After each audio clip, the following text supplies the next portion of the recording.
Egunon eta ongi etorri guztioi, astera goaz, Udaltop, Udaletako Euskara Zerbitzuen topaketako bigarren eguna duzue hause, ohartuko zineten, ni naiz Jasone Aretxabaleta, berak atzo jokatutako aurkezle rola niri dagokit gaurkoan, espero dut berak bezain ongi egiteko aukera izatea gaurkoan, espero dut, alaber, denak ongi egongo zaretela, ez zaituztet ikusten, sentitzen zaituztet pantailaren bestaldean, ohitzen hasi gara, baina oraindik arraro xamar egiten zaigu, horrela jardun behar izatea edo nola ere, mila esker. Agian, bereiziki egoera zail hauetan gurekin bat egin duzuelako, atzo ia 200 lagun inguru ibili ginen egun osoan, goiz osoan hemen, gaur ere makina bat lagun elkartu gara. Denbora badakizue, beti bizkor joaten da eta beraz berehala ekingo diogu gaurko saioari, utziazue, edozein kasutan goizak zati izango dituen aurreratzen, jakin dezagun nolako antolaketa egin behar dugun gaurko goiz honetarako. Labur esango dizuet, hasi Katalunia aldean hasiko garela, gurekin izango da Joan Pujolar Cos filologoa. Eta berak eskainiko digu, bere ikuspegia eta bere esperientzia ere bai, langunek eskaintzen duten abagune berriez, mudes linguistikez kontzeptuaren inguruan sakondu egingo dugulako. Jarraian beste 3 ardatz izango ditugu. Lehendabizi, lanbide heziketako praktikaldia eta prestakuntza ezagutuko dugu, eta horretarako Olatz Imaz izango dugu gurekin, Laneki elkarteko kidea da berau.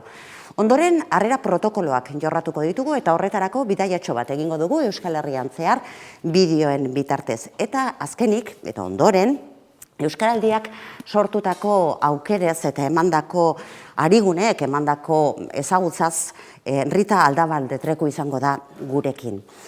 Gero atxeden bat egingo dugu, horren ohitura ez dugu galdu.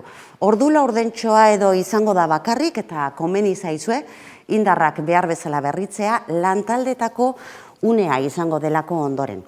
Lantaldeetan banatuko gara, hori ohikoa izaten da Udaltop jardunaldi hauetan, baino oraingo honetan utziazue labur bada ere azalpentxo batzuk edo ematen, Zoom bitartez egingo dugulako noski lantaldetako praktika hori.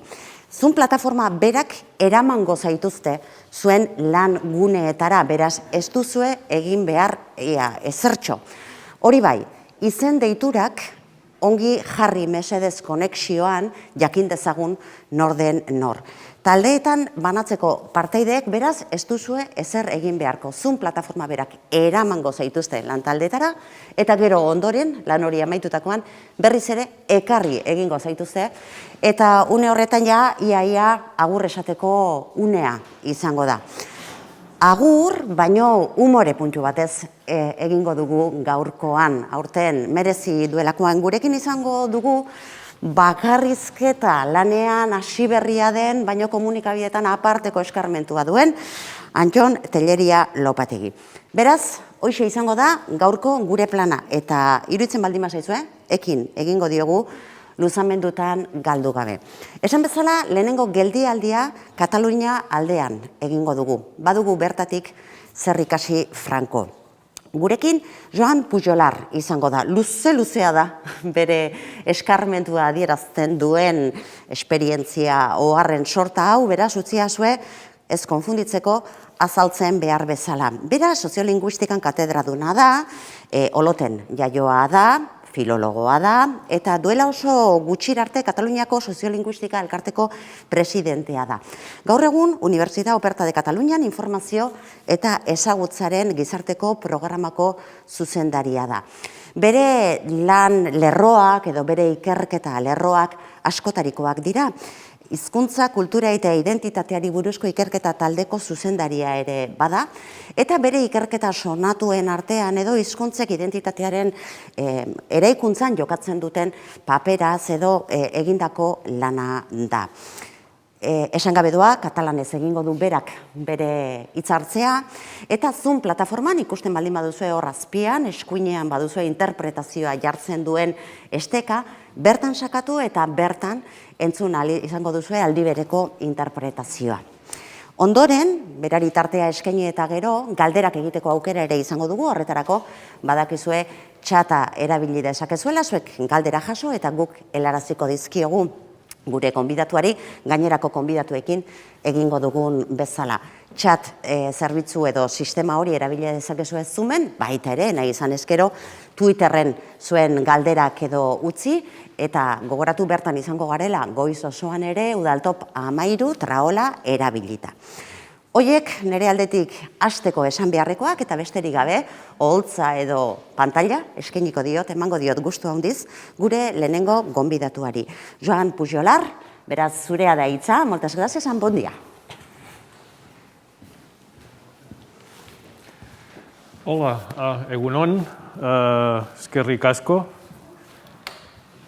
Estic molt agraït per aquesta invitació que em dona l'oportunitat única d'intercanviar impressions amb companys bascos i, a més, amb l'ajuda d'interpretació. Per tant, estic molt content. A veure que comencem a passar la presentació. Perfecte, molt bé. A veure... Molt bé, avui bàsicament faré una presentació en què tocarem temes d'economia i temes de com experimenta l'experiència de la gent en les llengües en el món del treball. Aleshores, bàsicament, la presentació tocarà aquests tres temes. Parlaré una mica de la terciarització en tant que procés que ens explica una mica com socialment funciona l'economia en el món contemporani i com estructura especialment els temes de la comunicació. Després parlaré també del tema de la mercantilització i la privatització i del neoliberalisme. I finalment,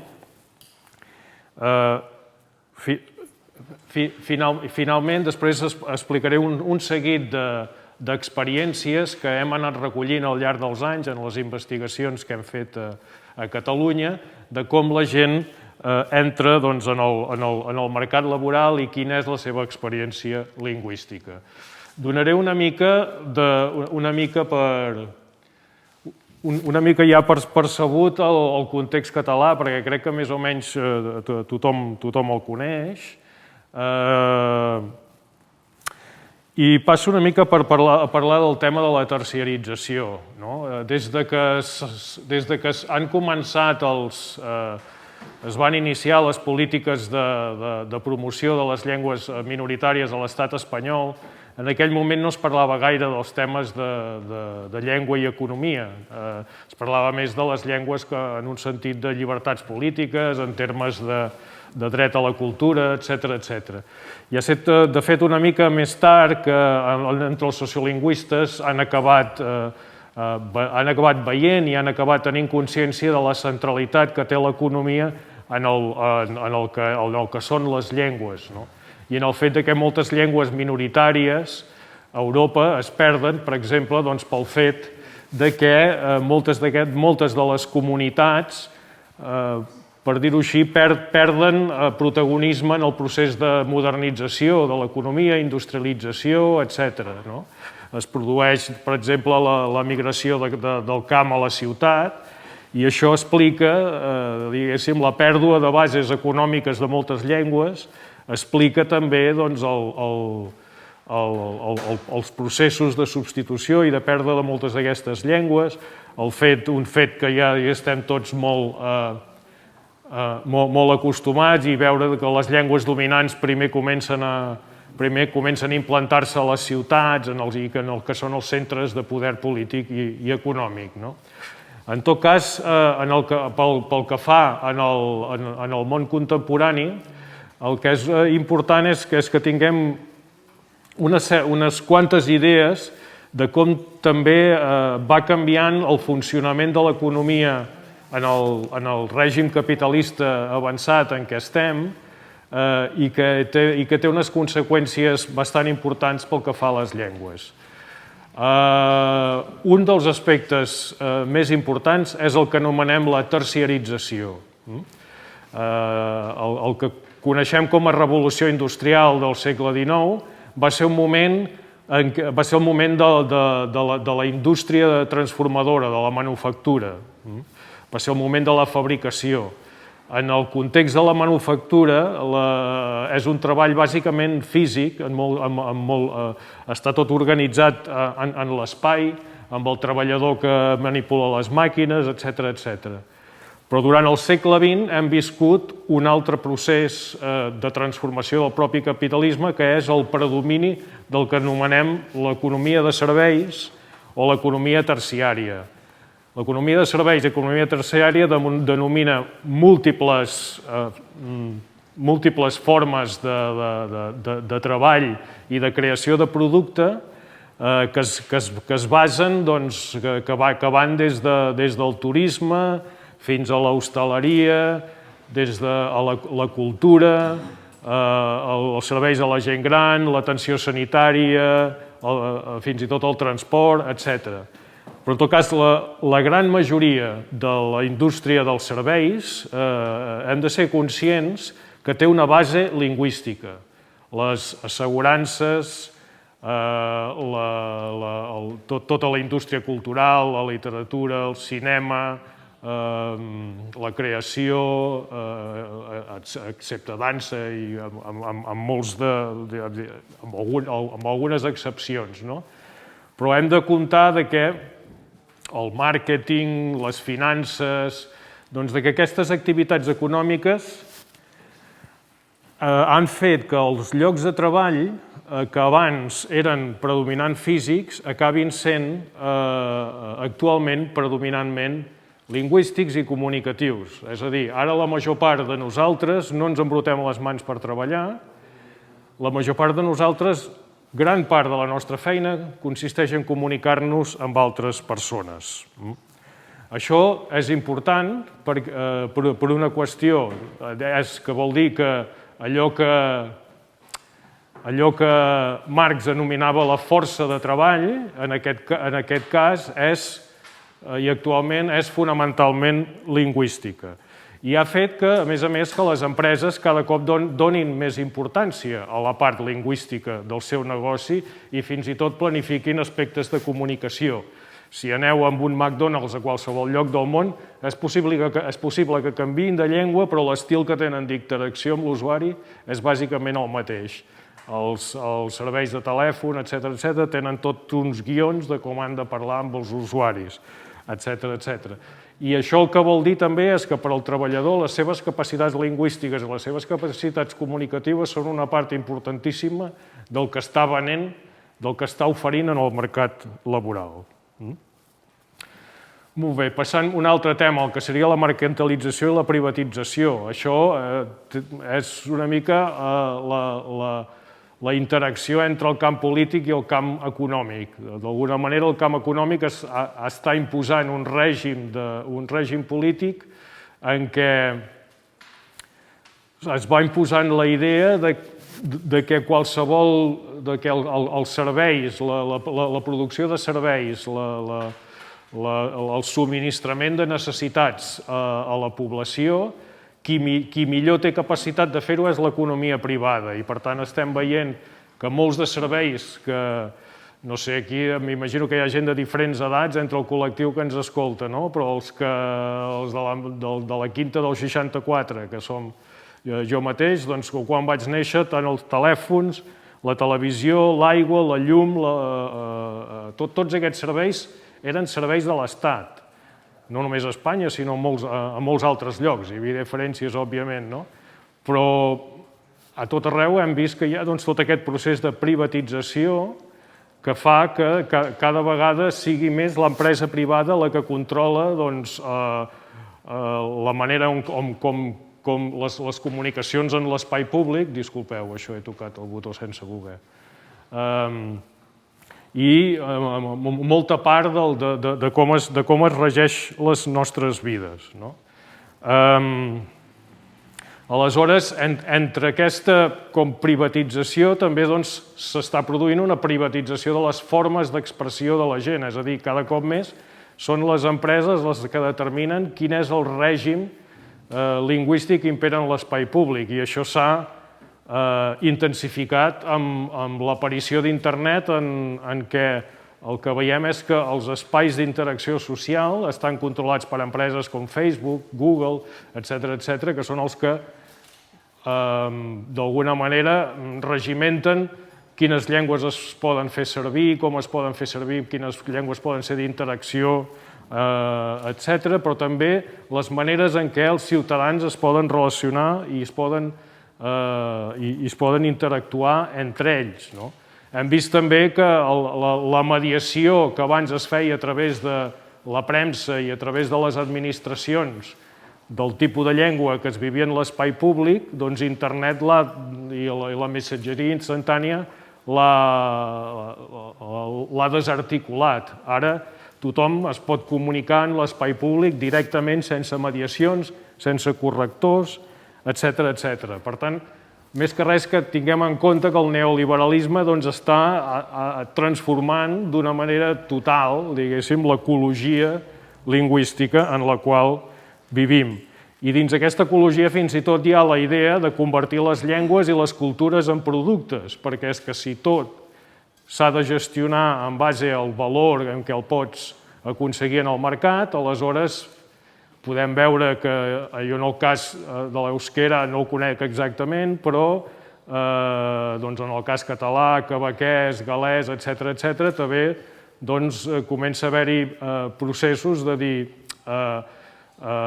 determinats productes, està bé associar-los a la llengua local perquè això els dona un valor afegit, però això fa que, diguéssim, el debat social es traslladi que el que abans era sobre drets lingüístics o sobre els drets dels consumidors, ara es traslladi més en la qüestió de en quins espais les llengües poden ser un valor afegit i en quins espais poden no ser-ho, i que, per tant, les llengües entrin dins el que són els debats sobre qüestions de competitivitat.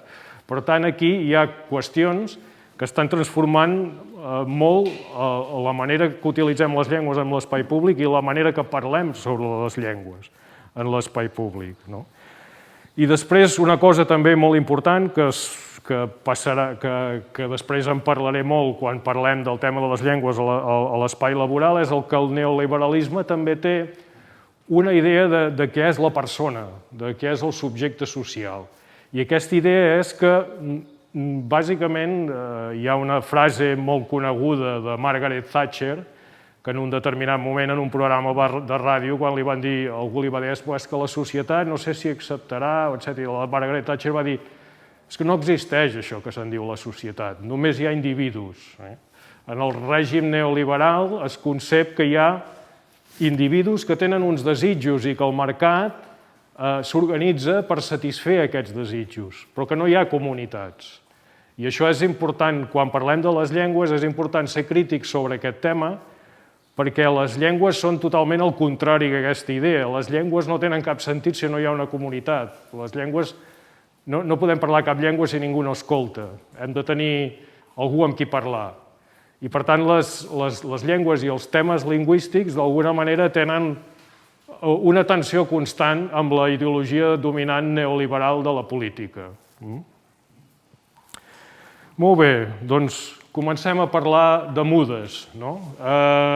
En la recerca que hem fet amb els meus col·legues a Barcelona i altres col·legues amb qui també treballo aquí a Euskal Herria i amb altres col·legues al País de Gales, Irlanda, etc., hem estat estudiant com les llengües s'inscriuen en la biografia de les persones. Tots aquests contextos en què ens ha interessat promoure que la gent recuperés l'ús de les llengües pròpies de cada lloc, ens hem enfrontat a una situació bastant similar, i és que a través de l'escola s'ha aconseguit un alt nivell de bilingüisme, un alt nivell de coneixement, però aquest coneixement no es traduïa automàticament en un ús social més gran d'aquestes llengües. D'alguna manera, havíem donat per suposat uns automatismes entre escola i ús social que venien una mica de la nostra experiència en què s'havia prohibit aquestes llengües a l'escola, semblava que recuperar, diguéssim, els usos a l'escola era suficient, però hem vist que no i que el que havíem d'atendre és aprendre a comprendre com els individus multilingües organitzen les seves llengües dins la seva vida i com funciona aquest procés en què una llengua, a part de saber-la, pots arribar a utilitzar-la amb determinades persones, en determinats contextos, per determinats objectius, etc. Aleshores, uns primers estudis que vam fer en el cas català es van centrar en aquelles persones que venien de famílies castellanoparlants, la gran majoria d'ells, i que parlaven català en la seva vida diària. I la pregunta va ser, com han acabat parlant català aquesta gent? Perquè hi ha gent que acaba parlant català i hi ha gent que no. Intentem entendre aquest procés que és d'adopció del català, com l'han viscut ell. I aleshores vàrem detectar uns moments típics en què la gent exercia aquesta adopció del català com a llengua d'ús social. Estàvem en una situació en què el català era la llengua d'ús a l'escola per a la majoria de gent, però la majoria de gent feia servir el català pels exercicis de classe, per les activitats pedagògiques, etc., però socialment continuava a fer ús del castellà. És una cosa que no ens hauria de sorprendre tant, és la meva experiència però al revés. A mi em van imposar l'espanyol a l'escola, però quan sortia de classe parlàvem tots català. Doncs en aquest cas la gent de manera natural feia una mica el mateix. Amb el problema afegit que després potser anaven creixent i també es trobaven que en moments on ells els agradaria utilitzar el català i socialment en la conversa normal de cada dia, no s'atrevien, patien, els semblava que se'ls jutjava, que se'ls veien, se'ls analitzava, etc. I, en fi, hi havia moltes barreres. Aleshores, el que vàrem detectar era això el que en dèiem el moment de muda lingüística. I vam adoptar aquest terme de muda lingüística una mica per distingir-ho d'altres coses. No estàvem parlant que de sobte un castellanoparlant es convertia en un catalanoparlant, perquè en les altres maneres d'estudiar les llengües sempre dividíem entre els que són A i els que són no A. Una cosa són els que parlen català i els altres els que parlen castellà. Una cosa són els que parlen euskera, els altres els que parlen castellà. Aquí, senzillament, el que volíem saber eren gent que parlaven les dues llengües, com s'organitzaven en la seva vida per ara parlar-ne una a l'altra i quins canvis hi havia. Aleshores, bàsicament, la qüestió de la muda el que ens diu és que la gent, quan adopta una llengua, no fa un gran canvi de la lingüística en tota la seva vida, sinó que adopta la llengua en uns contextos concrets i en unes situacions concretes, amb unes persones concretes i en un àmbit de relació concrets. I aquests punts, aquests moments on la gent trobava aquest espai i aquestes relacions per fer-ho eren aquests que hi ha aquí a la pantalla. En molts casos era quan anaven a l'escola, en zones de predomini catalanoparlant, el nen molt petit parla castellà a casa i va a una escola on tothom parla català, adopta el català com a llengua d'ús social. Aquest és una possibilitat. Després veiem que més o menys durant aquest període la gent tenia uns usos estables, però que es començaven a produir canvis, en alguns casos, no era generalitzat, però en alguns casos significatius, al començar la secundària. Per què la secundària? Doncs perquè la gent quan passa a l'ensenyament secundari normalment deixa el centre on estava fins ara, se'n va a un altre centre on ve gent d'altres llocs, coneix gent nova, hi ha mestres nous, són uns espais nous.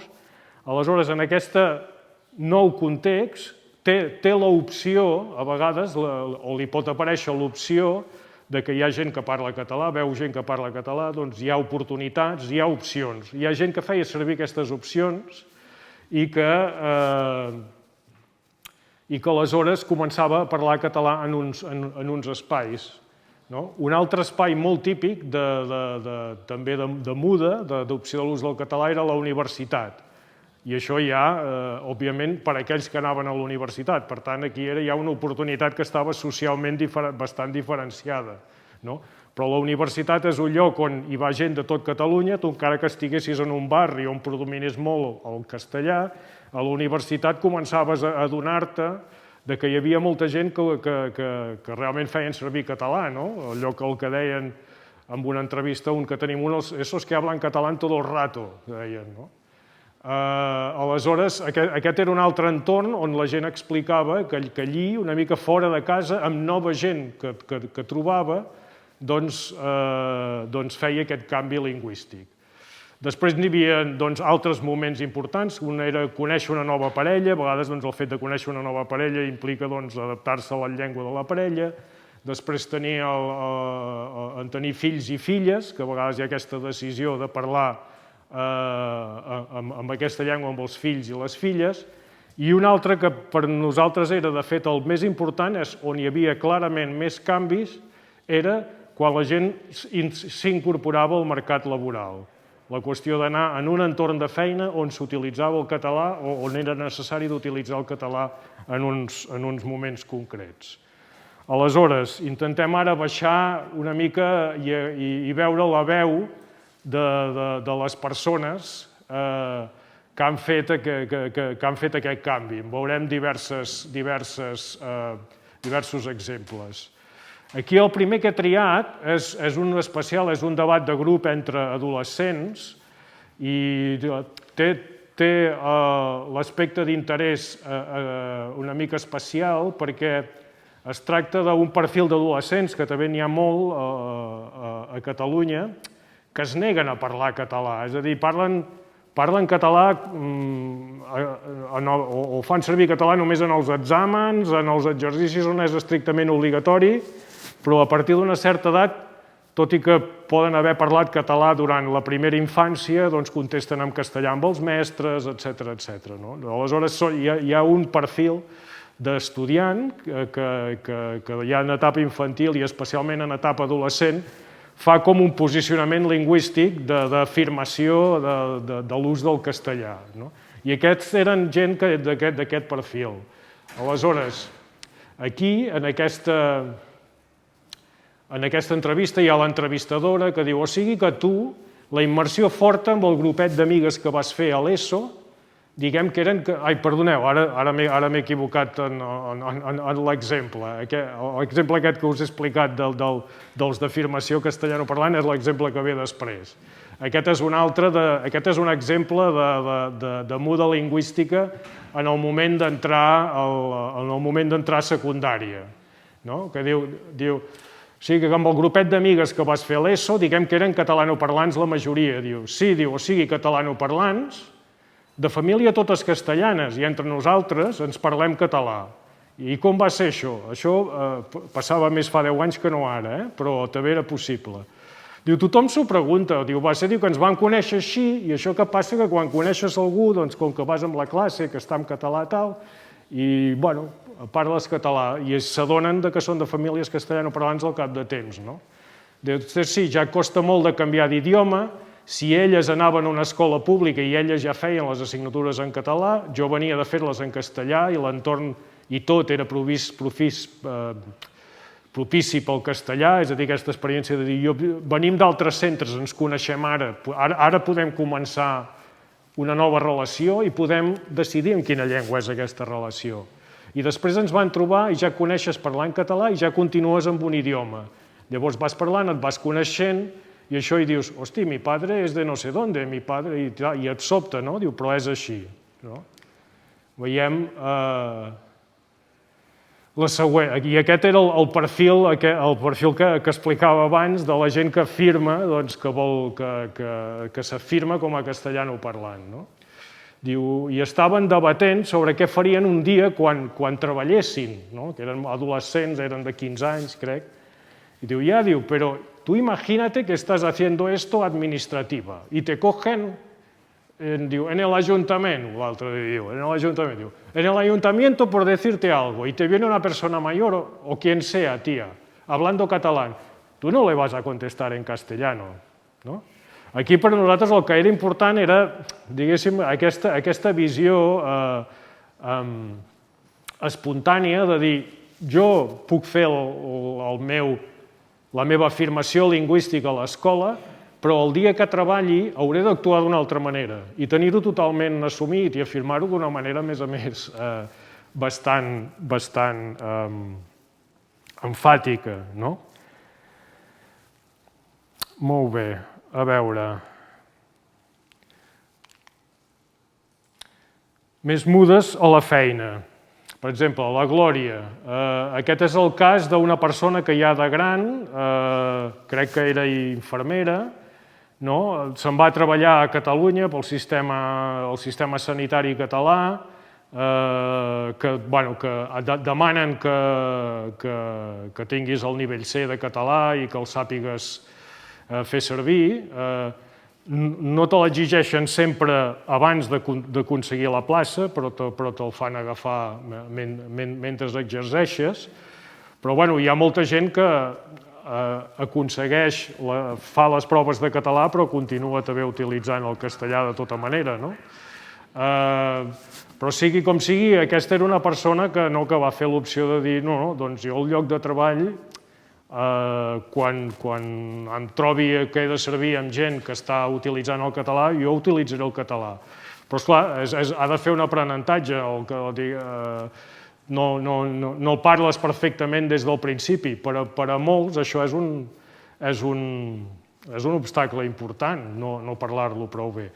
Però en aquest cas ella et diu, sí que, a veure, quan no entens alguna cosa és que jo mai no he tingut vergonya. Això vol dir, escolta i això, i ja està.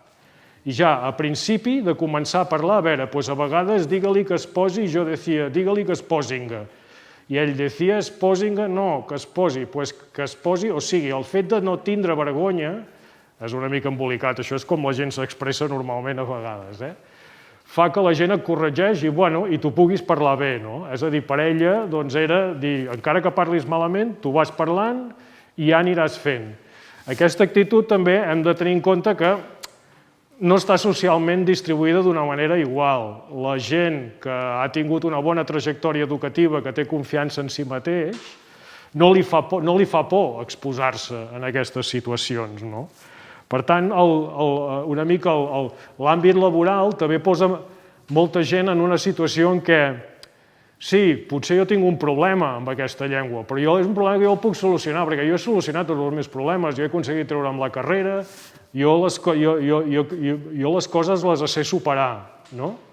I és també, diguéssim, una manera d'abordar la qüestió que és molt diferent que amb la vida privada, que la gent, diguéssim, pot tenir altres...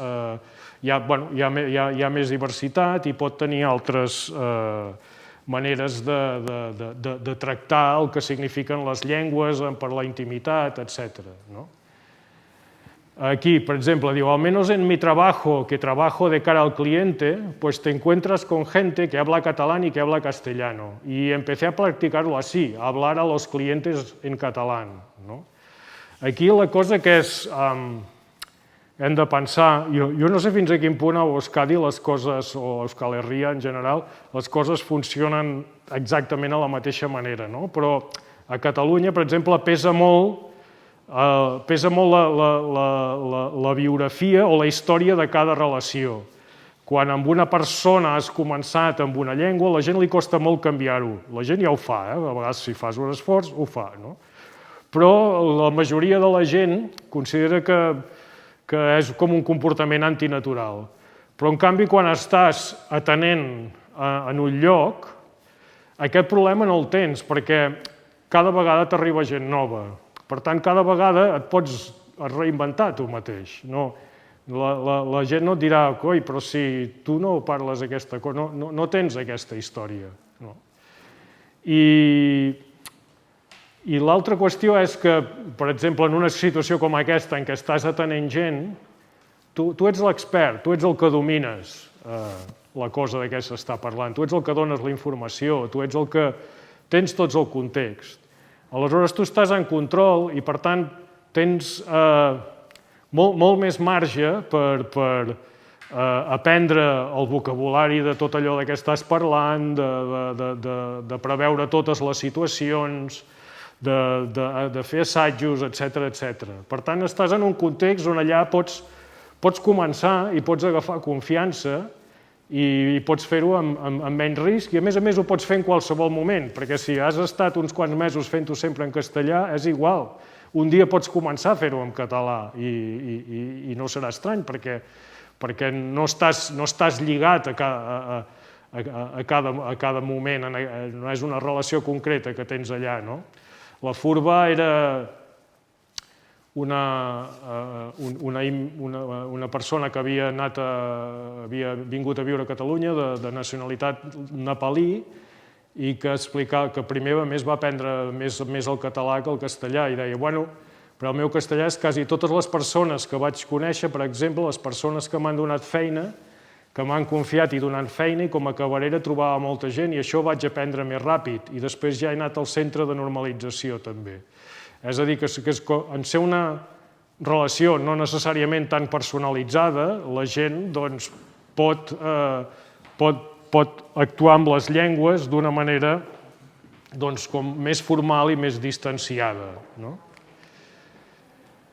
Aquest és, per mi, era un de les cites que més m'han agradat al llarg dels anys, perquè aquest és el cas de fet, és una persona de família catalanoparlant, però que, com que estava en un barri on tothom parlava castellà, ja des de molt petit es va acostumar a parlar castellà socialment amb els seus amics, fins i tot amb els seus germans, i era també d'aquests que havia evitat de parlar català, és a dir, només havia parlat castellà fins i tot quan va acabar la carrera. Després d'acabar la carrera es presenta les primeres feines i diu, fins i tot encara l'entrevista la va fer en castellà. Yo empecé hablando catalán porque mi primer jefe, o sea, mi primera entrevista fue con el director de operaciones, que me llamó y me dijo, hola Bernat, que además, a més, li canvié el nom. Y empezó a hablar en catalán y yo le contesté en catalán y perfecto, empezamos a hablar en catalán. És a dir, tota la vida s'havia negat a fer-ho, però en l'entrevista i en el primer no hi havia tema per això.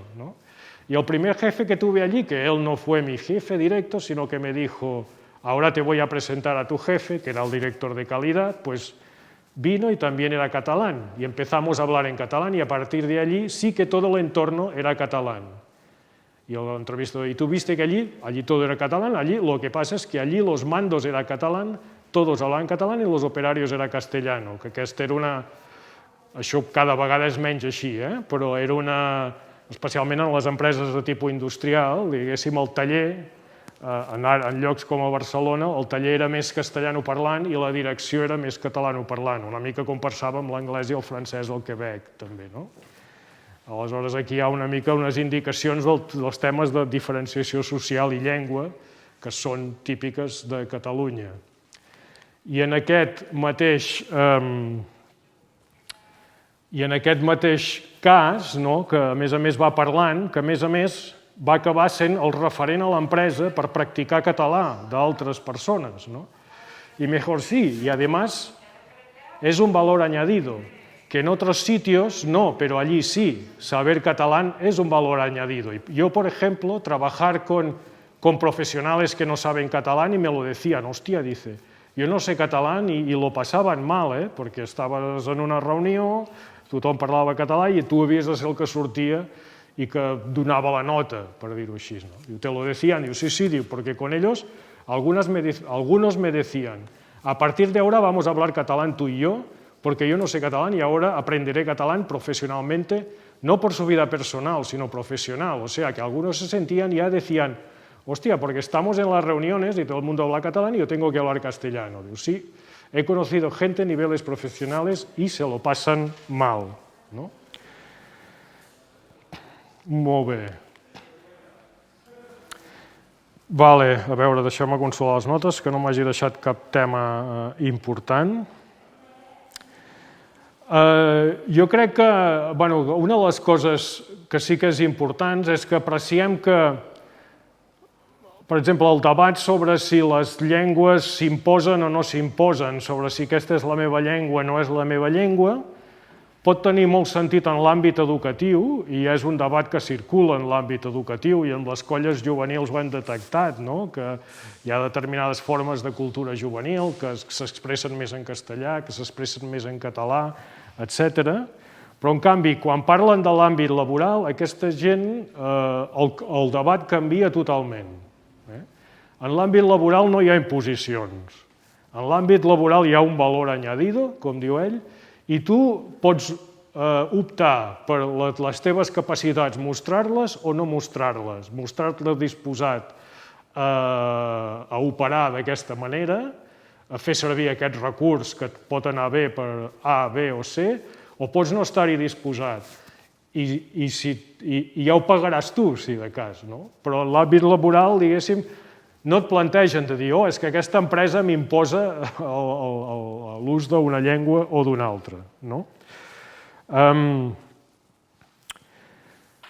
Però sempre bé que quan parlen que no era per una cosa personal, sinó que era per l'empresa, que el tema de diferenciar, que és un valor afegit, no és un tema d'identitat. O sigui, la gent d'alguna manera et suggereix com aquestes... A veure, que jo no dic que això sigui 100% així, ni que hi estigui d'acord ni res. Jo el que dic és que la gent construeix el sentit del que fa i t'ho explica d'aquesta manera, que abans estava parlant d'identitat, però quan parla de l'ús de les llengües a l'empresa no t'està parlant d'identitat, t'està parlant de valor añadido, disponibilitat, competències, etc. Aleshores, per mi això és important. I l'últim exemple, que també dona un matís de com aquestes coses acaben operant, diguéssim, amb un nivell de molta subtilitat. La Judit, en aquest cas, era una persona que havia estudiat periodisme, i persona de família castellanoparlant, que havia estudiat periodisme, ara mateix no recordo exactament com havia fet ús, sí, que quan va anar a l'entrevista era de les primeres vegades que utilitzava català, però va anar a l'entrevista d'un mitjà de comunicació que era en català. Aleshores, després de fer la carrera de periodisme, allò està acostumada a fer els exercicis en català, el que sigui, potser, diguéssim, havia parlat una mica en català, una mica més que l'altre, però tampoc era el gran costum que hi tenia, però va en aquest mitjà de comunicació, aconsegueix que la contractin i, per tant, comença a operar en un entorn on per força tot funciona en català. Aleshores, en aquest context, ell explica, diu, llavors el diari, al principi tenia una sèrie de gent molt puntual amb els que tenia amistat, que parlàvem en castellà. Llavors jo notava que quan alguna persona, al diari, es volia acostar a mi o volia ser-me més propera, parlaven en castellà, saps? I jo insistia perquè, clar, per mi era molt dolent, perquè em sentia com si no sapigués parlar català, I jo no, però pel tema com qualsevol, potser ells ho feien més de dir una via d'aproximació, podem ser col·legues, o no m'importa parlar-te en castellà, i jo em sentia molt violenta, Això sempre m'ha violentat molt. És una cosa que la gent, que els catalanoparlant es pensa que et fa un favor i realment és una putada. És a dir, ell el que estava dient, jo estava en aquest espai defensant una mica la meva identitat professional com una periodista que utilitza el català, que el sap fer bé, etc. I tothom m'estava com bombardejant amb el castellà perquè s'havia adonat que parlava castellà amb uns quants, que per tant era la meva llengua més privada i aleshores per tenir una relació més de col·lega fer-ho en castellà, que és una cosa que els catalanoparlants fan molt. Aleshores, aquí per dir una cosa que un comportament que en la vida social normal segurament no hi hagués pensat, però en l'àmbit laboral per ella allò tenia un altre significat i ho veia fins i tot perillós. I per tant podia tractar en termes de problematicitat. com una cosa problemàtica. I bé, en base a això, no sé, m'he notat uns quants punts per recapitular tot el que hem parlat, no?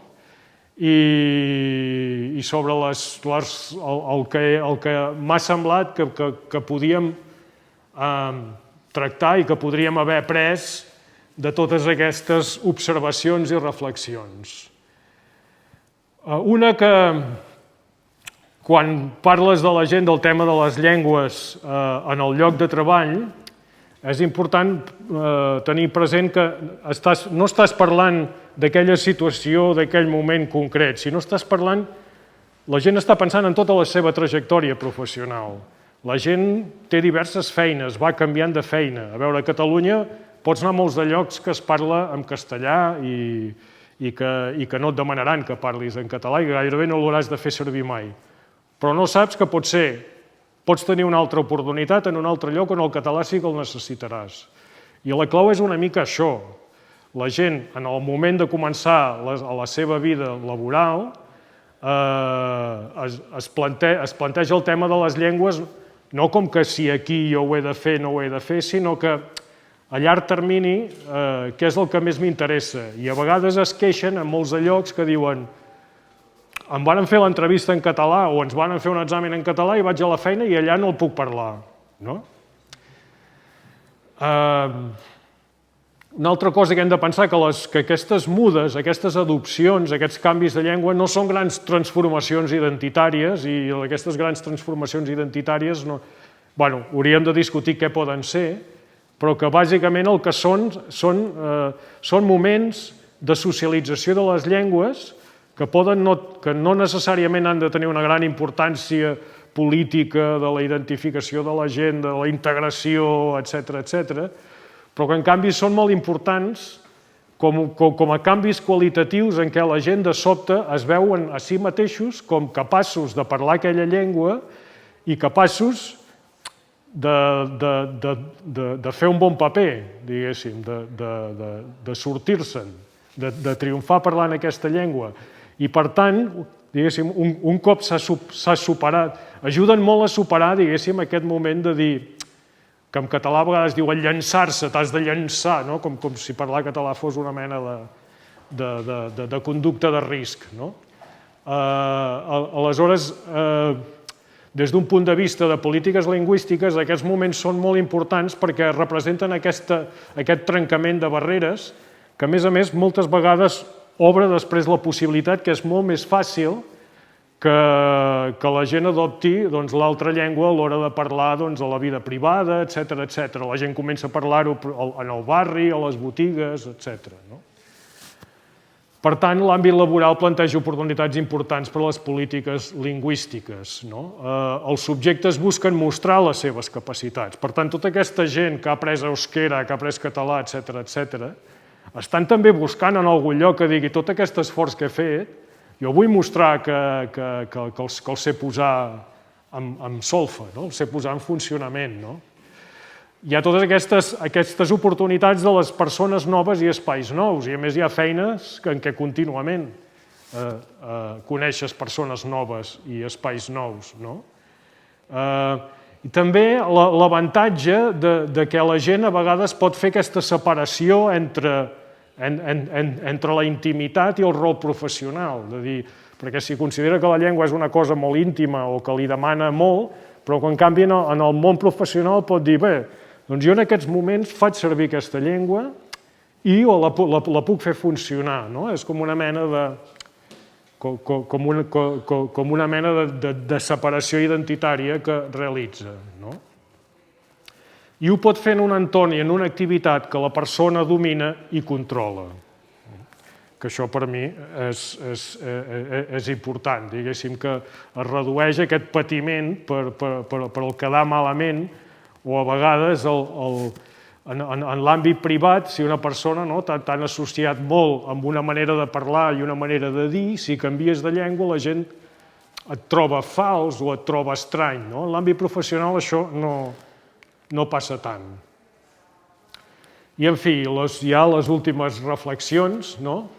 Recapitulem la idea de que la comunicació de les llengües són centrals en el lloc de treball contemporani, el que abans eren soroll de màquines ara són soroll de veus en els llocs de treball de la majoria de nosaltres, que formalment regeix una lògica neoliberal individualisme en què el treballador d'alguna manera ha de defensar les seves capacitats i ha de competir, etc., cosa que també entranya una dificultat per parlar d'entrada del sentiment de col·lectivitat o de sentiment nacional, etc.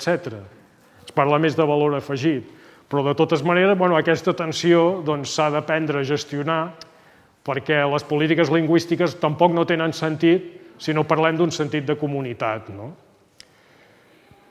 Aquest distanciament subjectiu entre els individus i el rol professional jo crec que és molt explotable en l'àmbit laboral, aquesta despersonalització i aquesta possibilitat de fer repetició, ensinistrament, entrenament, etc. Hi ha, a més, en el lloc de treball contemporani una disposició al canvi constant. Tots sabem que unes organitzacions més que d'altres, però que contínuament s'estan canviant el funcionament dels equips, els càrrecs, etc. La gent que mostra més, flexibilitat, en principi és ara el valor principal del treballador contemporani, la flexibilitat, la comunicativitat, el treball en equip, etc. En aquest context té molt de sentit el tema d'anar acumulant capital lingüístic.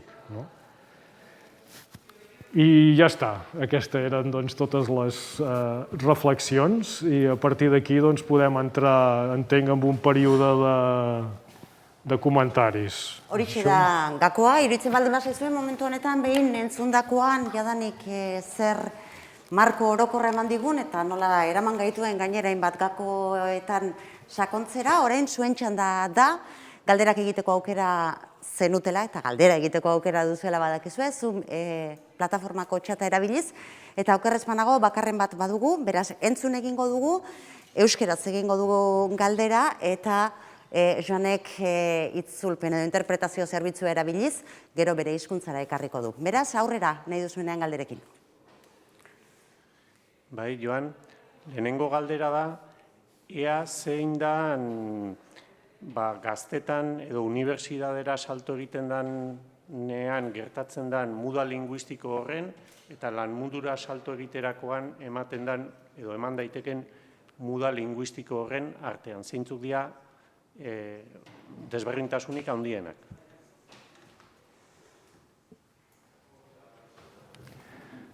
Sobretot, moltes vegades perquè la muda universitària a vegades és purament una muda perquè de sobte tens disponibilitat de catalanoparlants. Tu pots haver estat en un entorn on no hi ha gent que parla català, en el cas català. I aleshores quan vas a la universitat de sobte apareix aquesta gent que realment parla en català. Aleshores a la universitat la situació és que normalment hi van a parar els bons estudiants. I aquests bons estudiants no són d'aquest perfil que eviten parlar català, senzillament no han tingut oportunitats. Aleshores, en l'entorn universitari veuen les oportunitats i són un perfil de gent que molts tenen clar que volen aprofitar aquestes oportunitats. I per tant, en l'àmbit universitari ja hi ha moltes mudes. A l'àmbit laboral hi ha totes les que falten, hi ha totes les que no han estat possibles fins aleshores.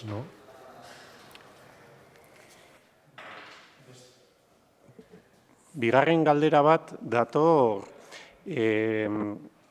ia zuek muda horiek detektatu indituzue, baina muda horiek gertatu daitezen dispositiboren bat, programaren batzuk dazkatzuen, ala gertatutakoaren argazki edo diagnostiko bat soilik dan.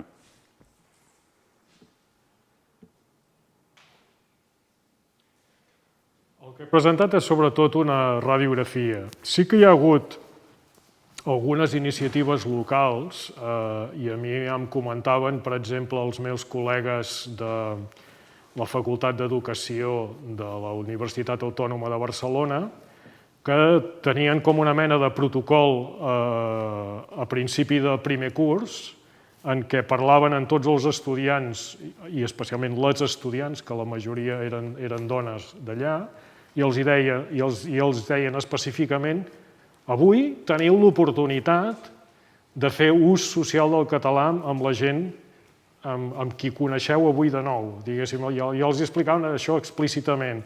Aprofiteu-lo perquè us estem preparant per anar en un sistema escolar que funciona en català i, per tant, això us interessa. És a dir, hi havia una mica, feien aquest gest, i sé d'algun moment gent que t'ha comentat que en una escola, que en algun institut ho feia, però no és un dispositiu que s'hagi creat i sistematitzat. Ara tenim alguns col·legues que ho estan fent, per exemple, alguns col·legues de la Universitat del País Basc i de Deusto, amb qui estem fent un projecte, estan fent uns grups de suport per l'euskera a la universitat, i allà estan d'alguna manera actuant en això, de dir, agafem aquesta gent que estaria en disposició, fan com un grup voluntari, que fan que es trobin tots aquells que estarien en disposició de parlar euskera, però que espontàniament no troben l'oportunitat, i allà, esclar, troben altra gent que ho vol fer, etc., i aleshores provoquen, diguéssim, generen aquests espais de possibilitat de l'ús de l'euskera. Però és una cosa que jo crec que haurem de fer, és a dir, a partir de l'experiència i de com veiem que evolucionen les dades sociolingüístiques, haurem de fer esforços i jo crec que aquests temes els haurem de treballar.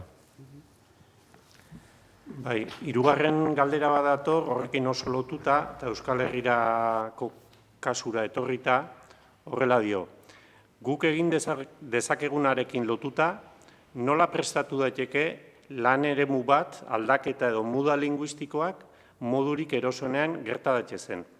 Hau da, hala egin nahi duenaren ahalegina ez dadin sekulakoa izan.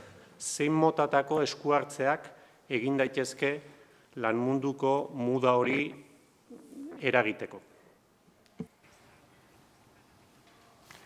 Jo així espontàniament el que m'imaginaria és que, a veure, tot porta feina, però d'entrada es podria sistematitzar de tenir una conversa amb la gent quan entren al lloc de treball i dir: aquí tens possibilitat d'activar el teu euskera, aquí hi ha tota una sèrie de gent que et podem ajudar. Jo crec que d'entrada, diguéssim, això ja seria... ja podria ser un gran canvi d'entrada, perquè a més posa't tu en la situació de quan entres en un lloc de treball, una gent molt amable et diuen si vols parlar euskera o no. Aleshores, jo crec que aquest podria ser una cosa molt efectiva. Després, òbviament, així jo, una mica a nivell espontani, tinc la impressió que no es tracta tant de cursos o de materials, sinó de companys de feina, de dir, l'Aitor, l'Iñaki, el no sé què, aquests estan per parlar euskera i si et costa, ells tindran paciència, es pot posar sobre la taula la part humana, que a vegades és difícil, és el que sigui, però aquí hi ha tota una gent que està amb tu, amb això. Aleshores, jo m'imagino que aquí es podria fer molta cosa que també portarà molta feina a totes les parts. Això em sembla evident. Okerrez banago, hauek dira jasotako galderak, edo behintzat jasotako galderen nolabaiteko galbaia eginda, makina bat interakzioa izan delako, eta baita gako asko ere bai, udaletako euskera teknikarien topagunea da hau, eta beraz, udal mailan eragiteko espazio hauetan, eta aldaketa hauek abiarazteko ere, seguru, baliagarria izan dela. Mila esker beraz gure gonbidatuari, moltes gràcies, Joan, un plaer. Eskerrik asko, moltes gràcies a vosaltres.